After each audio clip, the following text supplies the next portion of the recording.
Ça prend de drogue pour être hype top. Ça prend de drogue pour se calmer. Ça prend de drogue pour s'endormir. Ça prend de drogue pour performer. Ça prend de drogue pour se concentrer. Ça prend de drogue pour relaxer. Le weed, c'est gay. Fait que t'as besoin d'une drogue pour te relaxer. Vraiment.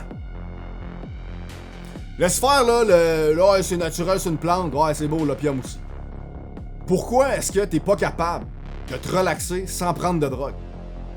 Pourquoi est-ce que t'es pas capable de vivre dans le moment présent sans drogue?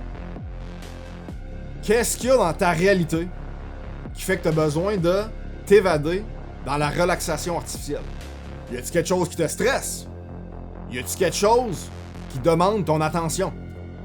Parce que prendre de la drogue pour altérer son mood, là, c'est comme de prendre du liquid paper et de mettre ça dans ton dash de char pour cacher la lumière du check engine. À part de permettre de plus le voir, là, ça fait pas grand-chose pour régler le problème. Y a rien de breakthrough dans ce que je dis, là.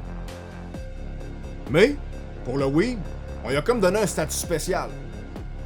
Ah, ce drogue-là, c'est pas grave. Elle est moins pire que les autres. Pourquoi tu trouves pas de paix d'esprit réel sans prendre de weed? J'ai un gars au gym qui m'a confié qu'il venait d'arrêter de fumer du weed après avoir fumé quotidiennement pendant 19 ans, ok? Il avait commencé à 11 ans. J'ai demandé, tu sais, comment il se sentait, comment ça allait, puis il m'a dit « Joe, au début, ça a été vraiment difficile parce que j'ai réalisé que je savais même plus comment être stressé. Je sais plus c'est quoi d'être stressé. C'est comme si j'avais évité mes peurs puis mes devoirs pendant 19 ans. Puis là, tout d'un coup, tout a fait en même temps. Boum! Le gars, il a réalisé, tout d'un coup, qu'il y a une pression à vivre. Il y a une pression à construire. Il y a une pression à devenir quelqu'un. Hey, il y a une mission dans le fond. Je fais pas juste attendre que le temps passe.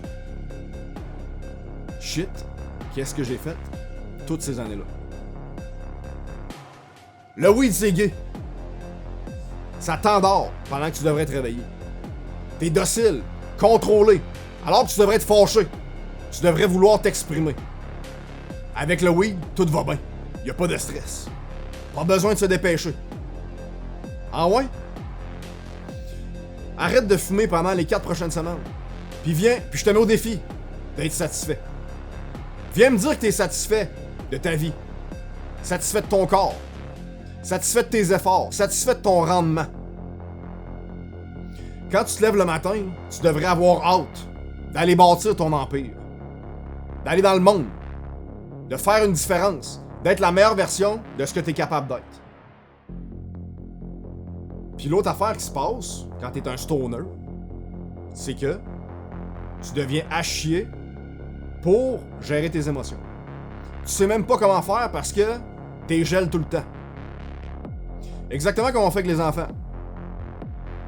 Quand le petit kid il chimp out, là, au lieu de le remettre à sa place, puis de le gérer, on lui donne ce qu'il veut. Tiens mon petit Kevin, prends ta tablette, va jouer à tes jeux. Prends des jujubes, va écouter ton programme. Le weed, comme toutes les autres drogues, là, il te donne un high que tu mérites pas. Tu mérites pas d'être relax dans le fond. Tu mérites d'être stressé parce qu'il y a des affaires stressantes dans ta vie. Quand tu vas monter une montagne. Quand tu fais un training de jambes. Quand tu fais le ménage de la cuisine. Quand tu finis de payer ta carte de crédit. Quand tu règles un conflit au travail.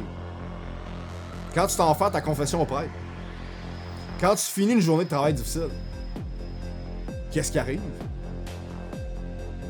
Tu te sens relax. Wow! Puis t'as le droit de te sentir relax parce que tu l'as mérité. Parce que t'as travaillé pour. Avec le weed, tu bypasses le système. Tu triches dans le fond. Tu donnes une fausse récompense que tu devrais pas avoir droit. Dernière petite histoire. Au début du barbare, il y a un de mes membres qui vient me voir puis il me demande s'il peut faire son stage de gestion de commerce au gym avec moi. On fait une coupe de fignolage puis il parle avec le prof, parfait, on fait ça ensemble.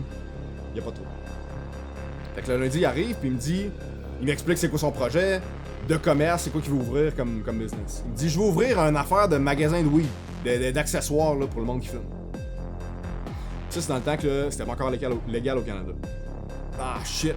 Je savais pas c'est quoi son projet. Puis là, je fais, ah ouais, fait que ton projet, ce que tu veux faire, c'est aider le monde à fumer du weed, dans le fond. Il dit, oui, man. Écoute, c'est ma passion, c'est ce que j'aime le plus. Je fais comme, ok. Je regarderai dans les yeux, puis je dis, ok, bro, je veux que tu penses à ça un instant. J'ai une question pour toi. Je veux que tu retournes au moment où est-ce que t'as fumé pour la première fois. Quand t'étais genre ado, t'as fumé. Si tu peux retourner à ce moment-là, sachant ce que tu sais aujourd'hui, sachant où est-ce que ta vie est rendue aujourd'hui, est-ce que tu déciderais de fumer? Puis là, blank stare. Il réfléchit pendant un gros 15 secondes. Puis il dit, non, je fumerais pas dans le fond. Voilà. Tu le sais que c'est de la merde, tu le sais que ça t'amène nulle part. Arrête de coper, puis commence à faire du ménage.